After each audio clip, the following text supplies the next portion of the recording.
Hola, bienvenidos, soy Patricia Araya de la Fundación Papudo, Comunicando y Educando, y ahora pasamos a la tercera cápsula de la serie de eh, corrupción y probidad, educación cívica para todos los ciudadanos, acerca de el estudio realizado por la Contraloría General de la República acerca de la corrupción y el cuidado de la probidad para en nuestro país, nuestra ciudad, nuestros pueblos, todo aquello donde los seres humanos cohabitamos y tenemos que hacerlo con un sentido ético, moral, con principios, para que a todos nos vaya bien. ¿Qué áreas son las más expuestas en las faltas a la probidad? Bueno, hay dos áreas que son claves. Una es la contraposición de intereses públicos y privados, y la dos, el uso de recursos públicos. Si se dan estos dos elementos, ¿no? Que es, eh, pongámonos en el municipio que es lo que nosotros conocemos, pero no es que vayamos a ir, no estamos analizando el municipio en ningún caso, sino que en cualquier municipio del país, ¿no? Hay intereses públicos, que son los de los autoridades, e intereses privados, que son los ciudadanos, que quieren que el municipio les haga beneficio. Yo quiero poner un kiosco, ese es un interés privado. Interés público, bueno, es bueno que haya un kiosco y vamos a recibir un dinero por eso, ¿no? Es conveniente que la gente nos pague una patente, por ejemplo, para poder tener también dineros en el municipio. Entonces está el interés público y el interés privado. Las inmobiliarias, por ejemplo, interés privado, interés público, bueno, si yo tengo más edificios, más edificaciones, van a pagar más patentes, van a pagar los bienes raíces, etcétera. Ya voy a recibir más fondos. Entonces, aquí hay un juego, ¿no es cierto?, de lo que es necesario y de lo que es necesario para el ente público y el ente privado. Y los recursos públicos. Los municipios o digamos los gobiernos, las instituciones cuentan con recursos públicos. ¿Y qué son los recursos públicos? Los recursos públicos son todos los dineros que aportamos todos los chilenos al Estado, ¿no? Con los impuestos, con las diferentes formas en que nos retiran nuestros recursos. Y esos recursos se convierten en recursos públicos para ayudar al desarrollo del país. Bueno, se reciben esos dineros y hay que utilizarlos. Pero para utilizarlos hay que utilizarlos bien. ¿Ya? Entonces aquí tenemos la clave de todo el tema de la corrupción. ¿Cómo trabajamos en esta dualidad, ¿no? La contraposición de intereses públicos y privados y el uso de los recursos públicos. La probidad o la corrupción de una determinada área debiese considerar la combinación de estas dos variables. Cuando hay bajo riesgo, es decir, no es riesgoso que haya corrupción, es cuando los intereses privados y los recursos públicos son pocos. O sea, si es poquita plata, no se produce el riesgo de la corrupción. ¿Cuándo hay un riesgo? Cuando hay mucho dinero involucrado, ¿no? Entonces ahí el tema del riesgo es mayor. Las áreas de mayor riesgo que hay con respecto a la probidad son las compras públicas, lo que el gobierno tiene que comprar, la infraestructura, el desarrollo, por ejemplo, de carreteras, etcétera, o las grandes inversiones para la infraestructura, y las remuneraciones y pensiones públicas, de estabilidad pública. Y ahí tenemos un ejemplo claro para que ustedes lo visualicen. El ejemplo es la situación del fraude en Carabineros, descubierto en 2017, donde funcionarios y particulares resultaron implicados en irregularidades en el proceso de las remuneraciones y los problemas en la determinación de pensiones de gendarmería. Eso socavó gravemente la confianza en Carabineros. No en el carabinero, el cabo, no es eso, sino que es en la institución, ¿no? Y tal vez dentro de la misma institución se hizo un socavón, ¿no? Se corrompió, se perdió la confianza. Imagínese, si usted pierde la confianza en la misma institución en que trabaja y que usted representa con un uniforme, ¿no? Con dignidad, pero si sus superiores hicieron un acto de corrupción de esa laya, es muy, muy grave, o sea, se pierde total confianza. Factores de riesgo. para que se produzca la corrupción es la invisibilidad, es decir, procesos que operan al margen, ¿no?, de las normas generales de transparencia, ese actuar en la sombra, aquello que la ciudadanía no ve, ¿no?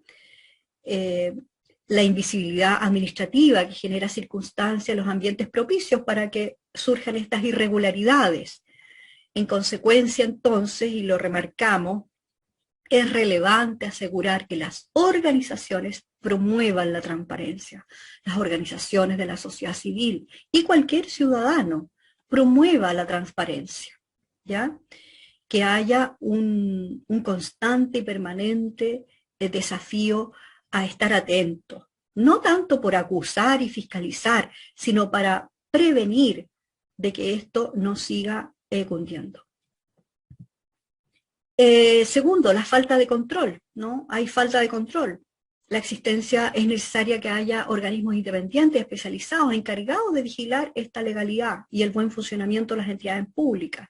Y ahí están las organizaciones de la sociedad civil también, y por ejemplo las fundaciones. O también tiene que haber entes de control propios, como la Contraloría, los que están a cargo de cuidar la probidad y la anticorrupción, ¿no? Creando entonces un clima de buenas prácticas, en un país, en una nación, y en una aldea o un pueblito. En todos lados es importante. En la familia, al interior de la familia. Educar a los niños con valores, con principios, respetar, ¿no?, la propiedad ajena, qué sé yo. Esas cosas tan sencillas y básicas. El respeto. Tercero, ausencia de normas. No hay normas a veces, ¿no? Entonces se deja un espacio libre para que las personas cometan estos vicios. Debilidad institucional, sí. Hay organizaciones a veces donde pequeñas municipalidades que no cuentan a veces con los recursos humanos, financieros ni técnicos para llevar a cabo el buen uso de sus tareas. Y a veces ponen a personas que no son idóneas en los puestos donde se requiere una muy buena calidad moral y ética y estar atento a la probidad. Y el bajo compromiso a veces de la dirección, o sea, si una persona que tiene un cargo mayor, un alcalde, por ejemplo, en este caso, debe estar comprometido con la probidad y con la anticorrupción, en todo ámbito. A veces no es, a lo mejor, populista, ¿no?, ser una persona que es capaz de poner orden en este tipo de situación, porque esta es la parte más difícil de una administración, ¿ya? Lejos la más difícil, mantener un buen compromiso, un serio compromiso con el rol que le corresponde y cuidar la probidad en su comuna. La lealtad malentendida, ¿no? Se piensa a veces que la lealtad es, oye, no me acuses, no me critiques, ¿ya?, sé buena onda conmigo. No, eso no es la lealtad. La lealtad al equipo, ¿no es cierto?, en una cadena de mando, cuando hay faltas a la integridad, debe ser detenida. No es posible que porque esa persona es mi amigo o mi amiga, nosotros le vamos a guardar silencio con respecto a las faltas que haya cometido. Es importante dar muestra de que estamos atentos a que estamos cuidando un bien mayor. No estamos cuidando el pequeño bien que una persona pueda obtener. ¿Cómo se combate la corrupción? Bueno, no existe una única manera de enfrentar la corrupción y es necesario considerar una variedad de estrategias para prevenir, detectar, investigar, sancionar los casos de corrupción. La palabra en rojo es prevenir, ¿no? Después detectar, investigar. Lo que nos dicen a nosotros nuestras autoridades es que, por ejemplo, la PDI debe investigar, pero le exige a la ciudadanía denunciar, ¿ya? Y por otro lado, la Fiscalía debe exigir la investigación. ¿Dónde falla a veces todo esto? En que a veces no se hacen esos pasos. Luego la gente denuncia y hasta ahí quedó. Eso es gravísimo, porque eso hace perder la confianza, que es el tema más importante de lo que estamos hablando. ¿no? Y genera entonces corrupción. El equipo internacional de Curbing Corruption, que reúne a destacados académicos en la materia, identifica 8 perspectivas de reformas de anticorrupción. ¿Qué hacer para mejorar y ir en contra de la corrupción? Bueno, hay que hacer reformas sistémicas. Sistémica significa todo el aparato, todo el sistema. Enfocarse en la ciudadanía, ver qué necesita la ciudadanía, ¿no? Cuáles son los puntos que la ciudadanía indica, porque el ciudadano sabe dónde está siendo afectado. Mejorar los mecanismos de control, ya que haya un real monitoreo. Fortalecer las normas del Estado de Derecho. Aumentar la transparencia. Promover la integridad. Fortalecer a la sociedad civil y los medios de comunicación, pero también de una manera democrática, no solamente una visión de las cosas, sino que hay que ser democráticos, ¿ya? Nosotros en Fundación Papudo estamos abocados en el fortalecimiento de la sociedad y el medio de comunicación. Por eso nuestro lema es comunicar y educar, y estamos tratando de hacer un pequeño aporte a estas tan importantes necesidades. La incorporación de incentivos o nudges son empujones a las organizaciones, es decir, ayudar a las organizaciones a que se involucren, a que participen, no solamente de fondos para emprender, ¿ya? Esto no se trata solamente de emprender, sino que se trata de ser buenas personas, buenos ciudadanos. Primero hay que ser buenos ciudadanos, buenas personas, no, primero buenas personas, después luego buenos ciudadanos, buenos emprendedores. ¿Ya? Entonces, hay aquí todo un mundo de situaciones que hay que mejorar. Ahí tenemos una fotito de lo que todos conocemos por COIMA, ¿no?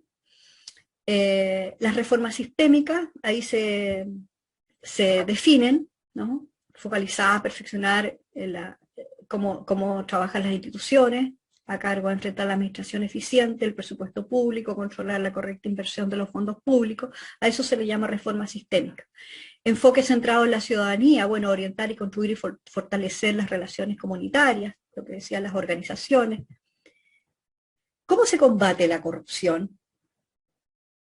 Primero, el dinero es importante, pero no es el Dios de nuestra sociedad.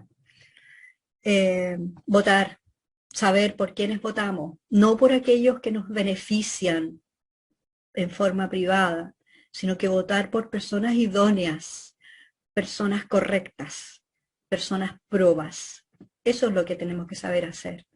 No por aquella persona o amigo que nos va a beneficiar porque salió elegido. ¿Ya? Y que la ciudadanía se fortalezca contra la corrupción. Ahí está definido los mecanismos de control, ¿no? Está definido el fortalecimiento de las normas y el Estado de Derecho, que son focalizadas a perfeccionar la normativa, es decir, mejorar las leyes, aumentar la capacidad de investigación para, por ejemplo, las policías, para la fiscalía, ¿no? Darles más recursos, capacitarlos más para que estén bien preparados, porque a veces los carabineros dicen yo no puedo ir a ver algo porque nos supera, por ejemplo, estas fiestas masivas, y nos supera. Bueno, se necesita más carabineros, pero también estar más capacitados para enfrentar ese tipo de acciones. Y el aumento de la transparencia, el objetivo de disminuir las áreas de administración que permanecen un poco secretas, así, ¿no? Como la nebulosa, en la nube de Google Drive, tal vez. Promover la integridad, el comportamiento ético, educar a las personas, fortalecer a la sociedad civil y los medios de comunicación, incorporar incentivos o nudges, como ya dijimos, a las organizaciones. Bien, este es el final de la tercera parte del estudio de anticorrupción y probidad que ha sido elaborado por la Contraloría General de la República. Faltan más capítulos porque el estudio tiene mucho más contenido, así es que vamos a seguir realizando las cápsulas con los contenidos que sean atingentes y sean necesarios que lleguen a toda la comunidad. Hasta aquí nos despedimos entonces y les recordamos que ustedes pueden solicitar materiales, los PowerPoint o los contenidos completos al correo de la Fundación, fundacionpapudo2020@gmail.com. Les esperamos. También pueden asociarse, ser socios de la Fundación, ser colaboradores y ser voluntarios. Hay muchas formas de trabajar. Si usted es un profesional, por ejemplo, puede acercarse a nosotros, y si usted estima que tiene contenidos que aportar, hágalos a través de nosotros. Nosotros le ayudamos y lo orientamos a cómo hacer mejor nuestra sociedad. Muchísimas gracias y que estén muy bien hasta una pronta oportunidad.